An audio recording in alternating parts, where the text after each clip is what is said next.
Good morning, friends. Welcome to our channel Vandana Awesome Study Class. Today is my topic महासागरीय तापमान एवं लवणता। तो चलिए चलते हैं टॉपिक वाइज क्वेश्चन में। क्वेश्चन नंबर 1, महासागरीय जल के तापमान के वितरण को निम्नलिखित में से कौन सा कारक प्रभावित नहीं करता है?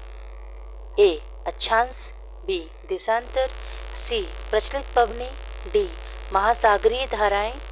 इसका राइट आंसर है बी देशांतर। व्याख्या: महासागरीय जल के तापमान के वितरण को देशांतर प्रभावित नहीं करता है।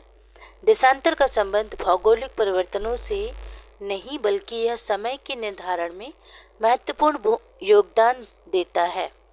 महासागरीय जल के तापमान को प्रभावित करने वाले कारक क्रमशः अक्षांश, महासागरीय धाराएं, सनातनी पवनी, प्रचलित पवनी, लवणता तथा स्थल एवं जल का असमान वितरण है। क्वेश्चन नंबर 2, निम्नलिखित कथनों में से कौन सा कथन सागरीय जल के तापमान एवं घनत्व के संबंध में सही नहीं है? ए तापमान सागरीय जल के घनत्व का नियंत्रक होता है। बी तापमान तथा घनत्व में सामान्यतः सीधा संबंध होता है। सी तापीय संकुचन की प्रक्रिया के कारण सागरीय जल का घनत्व बढ़ता है। डी सागरीय जलत्व के घनत्व पर तापमान का अधिक प्रभाव निम्न अक्षांशों पर पड़ता है। इसका राइट आंसर है बी तापमान तथा घनत्व में सामान्यतः सीधा संबंध होता है। व्याख्या: सागरीय जल के तापमान एवं घनत्व के संबंध में कथन भी सही नहीं है, क्योंकि सागरीय जल के तापमान एवं घनत्व में सामान्यतः व्युत्क्रमानुपाती संबंध होता है, अर्थात सागरीय जल का घनत्व तापमान में वृद्धि होने पर घटता है। सागरीय जल की सतह के द्वारा अधिक सूर्यताप की प्राप्ति से जल का तापीय प्रसार होता है, जिसके कारण सागरीय जल का घनत्व कम होता है। भूमध्य रेखा के निकट सागर के जल का तापमान अधिक होता है और यह ध्रुवों की ओर बढ़ने पर घटता जाता है। क्वेश्चन नंबर 3, निम्नलिखित कथनों पर विचार कीजिए। 1, अटलांटिक महासागर की तुलना में प्रशांत महासागर में तापमान का वार्षिक परिसर अधिक है। 2, दक्षिणी गोलार्ध की तुलना में उत्तरी गोलार्ध में तापमान का वार्षिक परिसर अधिक है। उपरोक्त कथनों में से कौन सा कथन सही है? ए केवल 1, बी केवल 2, सी 1 और 2, डी न तो 1 और न ही 2। इसका राइट आंसर है बी केवल 2। व्याख्या: दिए गए कथनों में से कथन 2 सही है। दक्षिण गोलार्ध की तुलना में उत्तरी गोलार्ध में महाद्वीपीय विस्तार अधिक होने के कारण तापमान का वार्षिक परिसर अधिक पाया जाता है। यहाँ स्थलीय भाग पर अधिकतम एवं न्यूनतम तापमान क्रमशः जुलाई एवं दिसंबर में पाया जाता है। उत्तरी गोलार्ध में सागरीय जल का उच्चतम वार्षिक तापमान अगस्त में तथा न्यूनतम तापमान फरवरी माह में अंकित किया जाता है। महासागरीय जल की सतह का औसत दैनिक तापमान नगण्य लगभग 1 डिग्री सेल्सियस होता है। उत्तरी गोलार्ध का औसत वार्षिक तापमान 18.4 डिग्री सेल्सियस तथा दक्षिणी गोलार्ध का 16.6 डिग्री सेल्सियस होता है। कथन 1 सही नहीं है, क्योंकि सामान्यतः सागर का आकार जितना बड़ा होता है वार्षिक तापांतर उतना ही कम होता है। इस प्रकार अटलांटिक महासागर में प्रशांत महासागर की अपेक्षा अधिक तापांतर अर्थात तापमान का वार्षिक परिसर अधिक पाया जाता है। क्वेश्चन नंबर 4, महासागर औसत तापमान OMT के संदर्भ में निम्नलिखित में से कौन सा कथन सही है?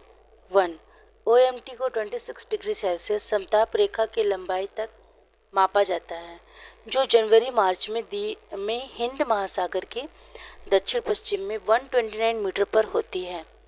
2, OMT जो जनवरी मार्च में एकत्रित किया जाता है, उससे यह निर्धारित करने के लिए प्रयोग किया जा सकता है कि मानसून में वर्षा की मात्रा एक निश्चित दीर्घकालीन औसत वर्षा से कम होगी या अधिक।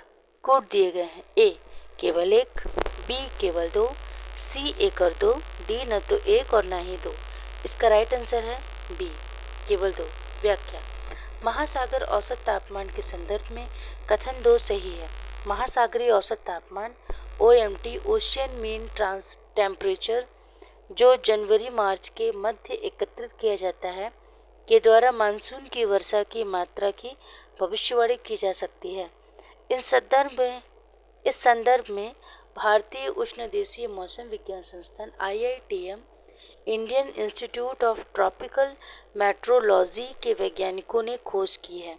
वैज्ञानिकों के अनुसार IITM मानसून की वर्षा के संदर्भ में 80% तक सटीक है। यह पूर्ववर्ती मानसून भविष्यवाणी प्रक्रिया समुद्री सतह तापमान से 20% अधिक सटीक है। इस प्रकार OMT यह निर्धारित करने में सहायक होता है कि मानसून की मात्रा एक निश्चित दीर्घकालीन औसत वर्षा से कम होगी या अधिक। कथन एक सही नहीं है क्योंकि महासागर औसत तापमान OMT को 26 डिग्री सेल्सियस समताप रेखा की गहराई तक मापा जाता है, जिसमें 26 डिग्री सेल्सियस समताप रेखा की गहराई में 50 से 100 मीटर तक परिवर्तन पाया जाता है, जो जनवरी मार्च महीने के दौरान हिंद महासागर के दक्षिण पश्चिम में 59 मीटर पर होती है, न कि 129 मीटर पर। क्वेश्चन नंबर 5, निम्नलिखित में से कौन सा कथन सही है? महासागरीय लवणता कर्क एवं मकर रेखाओं पर अधिकतम होती है। बी, पृथ्वी पर प्रतिदिन ठीक 12 घंटे 30 मिनट बाद ज्वार आता है। सी, बेंगोला प्रशांत महासागर की एक ठंडी धारा है। डी, यदि सूर्य, पृथ्वी तथा चंद्रमा एक सीध में हो तो यह स्थिति लघु ज्वार की स्थिति है। इसका राइट आंसर है ए, महासागरीय लवणता कर्क एवं मकर रेखाओं पर अधिकतम होती है। व्याख्या, दिए गए कथनों में से कथन ए सही है। महासागरीय लवणता कर्क एवं मकर रेखाओं पर अधिकतम होती है। कर्क तथा मकर रेखाओं के क्षेत्र 35% अक्षांश के निकट में लवणता सबसे ज़्यादा होती है और ध्रुवों पर सबसे कम होती है। सागरीय जल के भार एवं उसमें घुले हुए पदार्थों के भार के अनुपात को सागरीय लवणता कहा जाता है। इसे ग्राम प्रति 1000 ग्राम के रूप में व्यक्त किया जाता है। समुद्री जल की औसत लवणता लगभग 35,000 ग्राम प्रति 1000 ग्राम है। लवणता के संघटकों में क्लोरीन सबसे अधिक मिलने वाला तत्व है। भूमध्य रेखीय भागों में अपेक्षाकृत कम लवणता पाई जाती है क्योंकि यहाँ प्रतिदिन वर्षा होती है। कथन बी, सी और डी सही नहीं है क्योंकि पृथ्वी पर प्रतिदिन ठीक 12 घंटे 26 मिनट के बाद ज्वार आता है। बेंगोला अटलांटिक महासागर की ठंडी धारा है। जब सूर्य, पृथ्वी तथा चंद्रमा एक सीध में होते हैं तो यह स्थिति बृहद ज्वार की होती है। क्वेश्चन नंबर 6, निम्नलिखित में से किस सागर में लवणता सबसे अधिक होती है? ए, कैस्पियन सागर, बी, भूमध्य सागर, सी, लाल सागर, डी, मृत सागर। इसका राइट आंसर है डी, मृत सागर। व्याख्या, मृत सागर में लवणता सबसे अधिक होती है। इसकी लवणता 238 ग्राम प्रति लीटर मीन्स 238% डिग्री है। मृत सागर समुद्र तल से 400 मीटर नीचे अवस्थित है। विश्व की सर्वाधिक लवणता तुर्की की वॉन झील में है। यहाँ लवणता 330 ग्राम प्रति लीटर 330% पाई जाती है। क्वेश्चन नंबर 7, समुद्री जल की लवणता घटती है जब ए, वाष्पन अधिक होता है, बी, वायु वेग उच्च होता है, सी, आर्द्रता उच्च होती है, डी, अधिक वर्षा होती है। इसका राइट आंसर है डी, अधिक वर्षा होती है। व्याख्या, समुद्री जल की लवणता घटती है जब अधिक वर्षा होती है। अधिक वर्षा वाले क्षेत्रों में वर्षा के द्वारा शुद्ध जल की प्राप्ति पर्याप्त मात्रा में होती रहती है, इसलिए लवणता की मात्रा में कमी पाई जाती है। विषुवतीय प्रदेश में अधिक वर्षा के कारण लवणता की मात्रा अपेक्षाकृत कम पाई जाती है। इसके विपरीत आयनवर्ती क्षेत्रों में जहाँ वर्षा कम होती है, अत्यधिक तापमान के कारण वाष्पन अधिक होता है। यहाँ लवणता की मात्रा अधिक पाई जाती है। नेक्स्ट, क्वेश्चन नंबर 8, निम्नलिखित लवणों में से सागरीय जल की लवणता किसका अधिकतम योगदान है? A, calcium sulphate, B, magnesium chloride, C, magnesium sulphate, D, sodium chloride. इसका राइट आंसर है डी, सोडियम क्लोराइड। व्याख्या, सागरीय जल की लवणता में सोडियम क्लोराइड का योगदान अधिकतम होता है। सागरीय जल में सोडियम क्लोराइड की मात्रा 77.8% होती है। इसके अतिरिक्त मैग्नीशियम क्लोराइड की 10.9%, मैग्नीशियम सल्फेट की 4.7% तथा कैल्शियम सल्फेट की 3.6% होती है। नदियों की जल की लवणता में सोडियम क्लोराइड की मात्रा 2% होती है तथा नदियों द्वारा लाए गए लवण में कैल्शियम की मात्रा 60% होती है।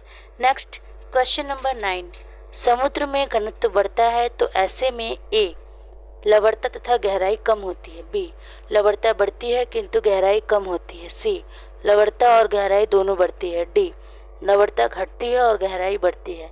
इसका राइट आंसर है बी लवणता बढ़ती है किंतु गहराई कम होती है। व्याख्या, समुद्री जल का घनत्व बढ़ता है तो ऐसे में लवणता की मात्रा में वृद्धि होती है, अर्थात लवणता बढ़ती है किंतु गहराई कम होती है। लवणता के वितरण को क्षैतिज एवं लंबवत दो भागों में विभाजित किया जाता है। महासागरीय भागों में लवणता के वितरण में अधिक विभिन्नता पाई जाती है। विशेषतः लंबवत लवणता में यहाँ भिन्नता अधिक देखने को मिलती है। कभी गहराई के साथ लवणता की मात्रा घटती है तो कभी लवणता की मात्रा बढ़ती है। क्वेश्चन नंबर 10, बंगाल की खाड़ी की तुलना में अरब सागर में उच्च लवणता रिकॉर्ड की जाती है क्योंकि ए अरब सागर वाष्पीकरण की उच्च दर तथा स्वच्छ जल का मंद अंतर्वाह प्रदर्शित करता है, बी अरब सागर में गंभीर उथला जल है, सी अरब सागर की परिबद्ध भूमि अधिक है, डी अरब सागर को वर्षा की अधिक प्राप्ति होती है। इसका राइट आंसर है ए अरब सागर वाष्पीकरण की उच्च दर तथा स्वच्छ जल का मंद अंतर्वाह प्रदर्शित करता है।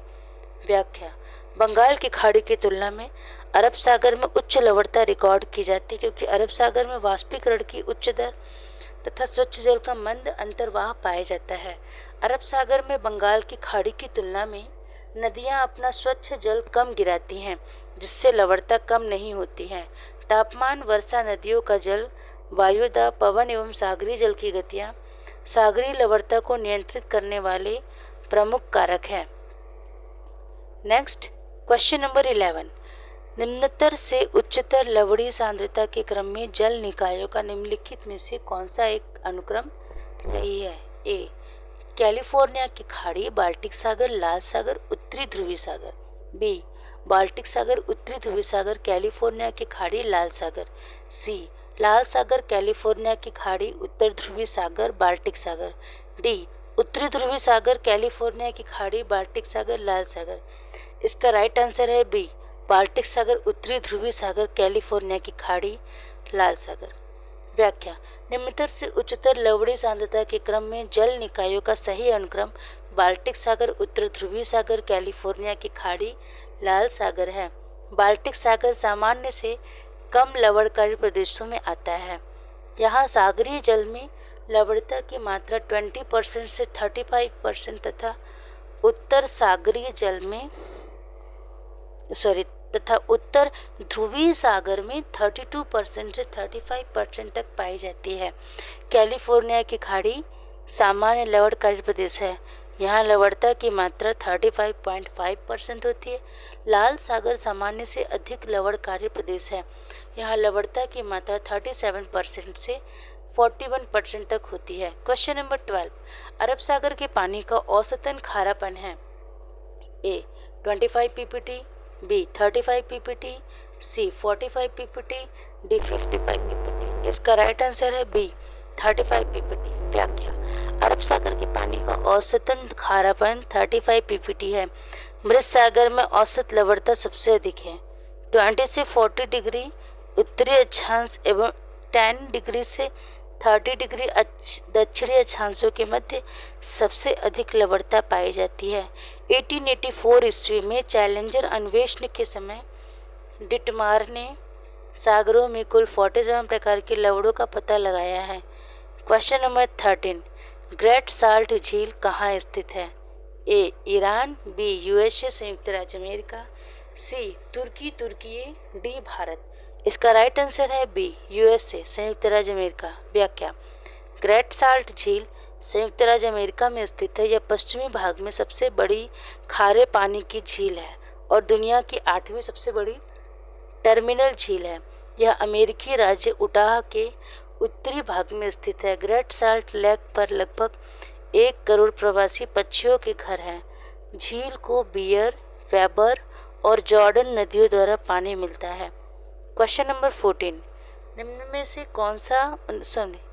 में से कौन जल लवणता प्रवणता को दर्शाता है? ए थर्मोक्लाइन, बी होलोक्लाइन, सी पाई मोनोक्लाइन, डी कोमोक्लाइन। इसका राइट आंसर है बी होलोक्लाइन। व्याख्या, जल लवणता प्रवणता को होलोक्लाइन दर्शाता है। होलोक्लाइन को महासागरीय जल स्तंभ में एक ऊर्ध्वाधर क्षेत्र के रूप में परिभाषित किया जाता है, जिसमें गहराई के साथ लवणता तेजी से बदलती है, जो अच्छी तरह से मिश्रित समान रूप से खारे सतह की जल की परत के नीचे स्थित होती है। क्वेश्चन नंबर 15, समलवण रेखा एक काल्पनिक रेखा है जो उन स्थानों को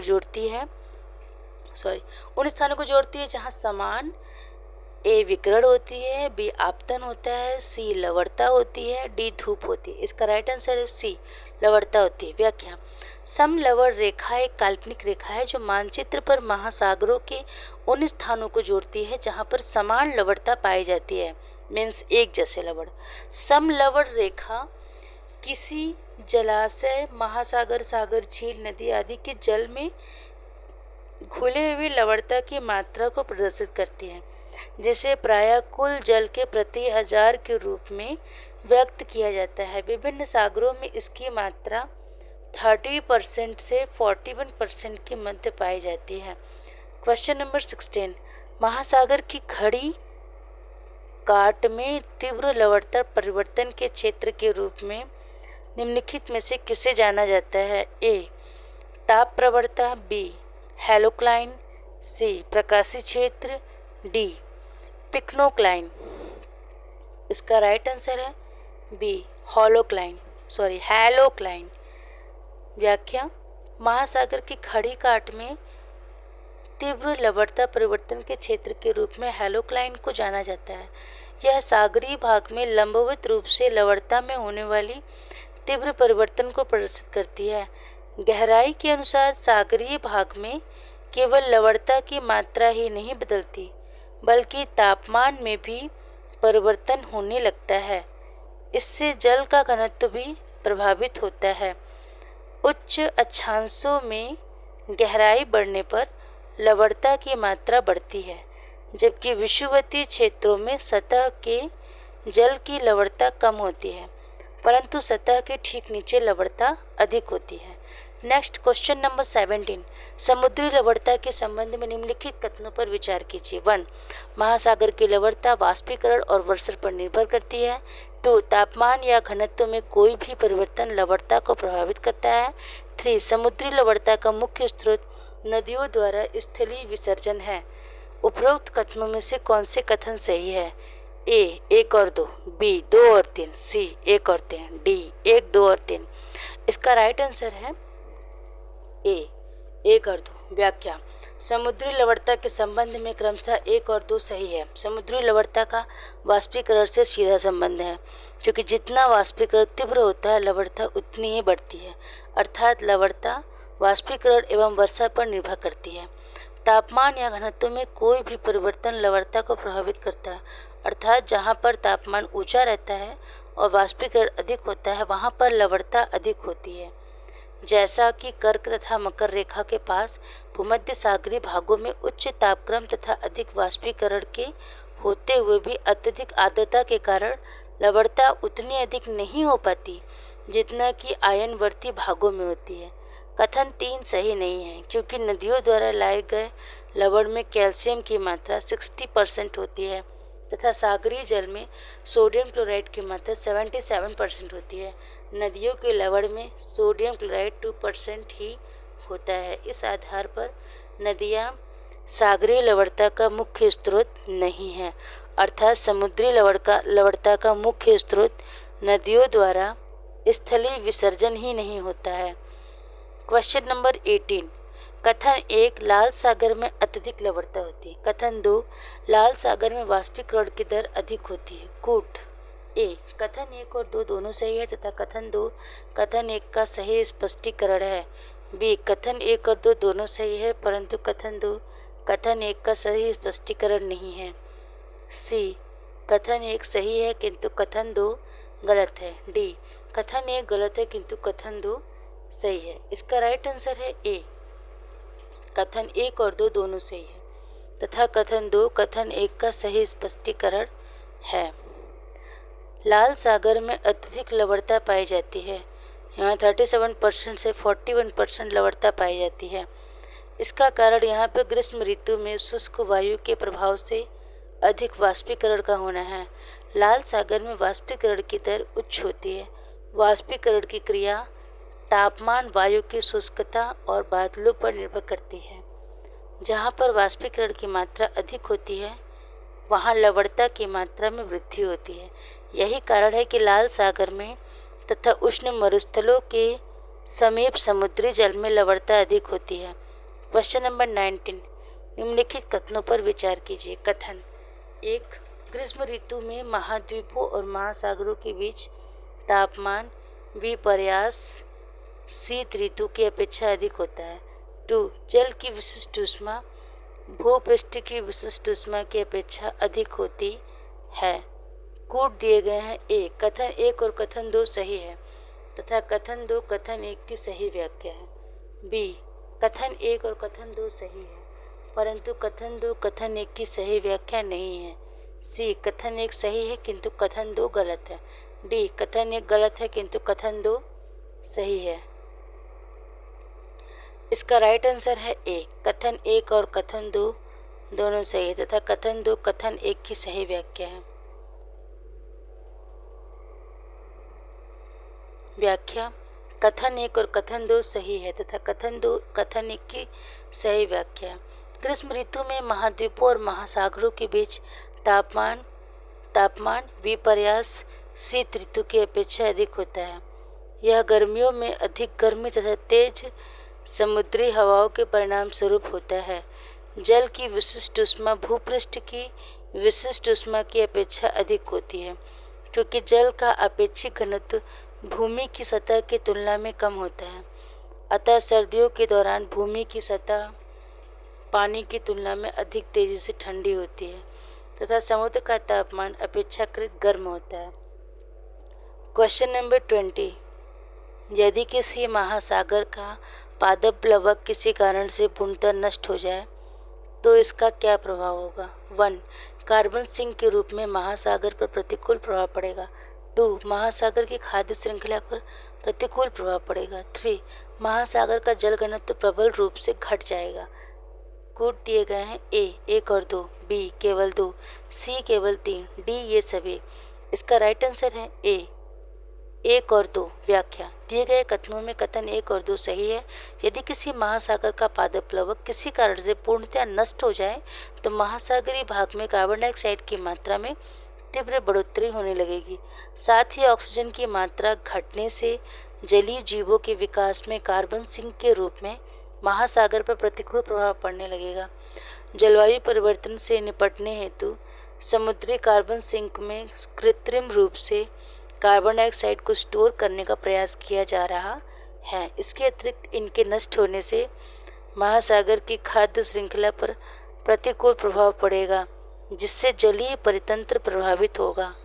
कथन 3 सही नहीं है क्योंकि इससे महासागर के जल घनत्व पर कोई प्रभाव नहीं पड़ता है क्योंकि महासागर का जल घनत्व लवणता से प्रभावित होता है। क्वेश्चन नंबर 21, सारगेसो समुद्र अटलांटिक महासागर का विशाल खंड है जिसकी विशेषता है प्लवमान भूरा समुद्री शैवाल जिसे सरगासम कहते हैं। यह किसके द्वारा वहन किए जाने वाले समुद्री पादपों और कचरे के निक्षेप से बनता है। 1, उत्तरी अटलांटिक धारा। 2, केनारी धारा। 3, उत्तरी अटलांटिक विषुवतीय धारा। कूट दिए गए हैं। ए केवल 1, बी 2 और 3, सी 1 और 3, डी 1, 2 और 3। इसका राइट आंसर है डी 1, 2 और 3। व्याख्या सारगेसो समुद्र में प्लवमान भूरा समुद्री शैवाल या सरगासम उत्तरी अटलांटिक धारा कैनारी तथा उत्तरी अटलांटिक विषुवतीय धाराओं के चक्र द्वारा वहन किए जाने वाले समुद्री पादपों और कचरों के निक्षेप से बनते हैं। सारगैसो सागर उत्तरी अटलांटिक महासागर में 20 डिग्री से 40 डिग्री उत्तरी अक्षांश तथा 35 से 75 डिग्री पश्चिमी देशांतर के मध्य चारों ओर प्रवाहित होने वाली महासागर की धाराएं एक चक्र के रूप में घूमती हैं। इनके मध्य स्थित शांत एवं स्थिर जल में अनेक प्रकार के पदार्थ एकत्रित हो जाते हैं, जिसमें सारगैसम नामक घास भी पाई जाती है। इसी कारण इसका नाम सारगैसो सागर पड़ गया। Question number 22। अभिकथन ए लिम्नेटिक क्षेत्र में पादप प्लवक अधिकता में वृद्धि करते हैं। कारण आर लिम्नेटिक क्षेत्र पानी का खुला क्षेत्र होता है। कोट ए और आर दोनों सही है तथा आर ए की सही व्याख्या है। बी ए और आर दोनों सही है परंतु आर ए की सही व्याख्या नहीं है। सी ए सही है किंतु आर गलत है। डी ए गलत है किंतु आर सही है। इसका राइट आंसर है ए और आर दोनों सही है तथा आर ए की सही व्याख्या है। व्याख्या दिया गया है ए और आर दोनों सही है तथा आर ए की सही व्याख्या है। लिम्नेटिक क्षेत्र में पादप प्लवक अधिकता में वृद्धि करते हैं क्योंकि लिम्नेटिक क्षेत्र जलाशयों एवं महासागरों में पानी का विशाल केंद्रीय खुला भाग होता है जहां प्रकाश तल तक नहीं पहुंच पाता है। अतः यहाँ केवल जल की ऊपरी सतह पर तैरते हुए सूक्ष्म जलीय पादप तथा सूक्ष्मदर्शी पादप प्लवक जैसे डाइटम, डायनोफ्लैजिलेट आदि पाए जाते हैं। ये पादप जलीय पारितंत्र के प्रमुख उत्पादक होते हैं। इस प्रकार लिम्नेटिक क्षेत्र में पादप प्लवक अधिकता में वृद्धि करते हैं। आज के लिए बस इतना ही, मिलते हैं नेक्स्ट वीडियो में। तब तक के लिए बाय।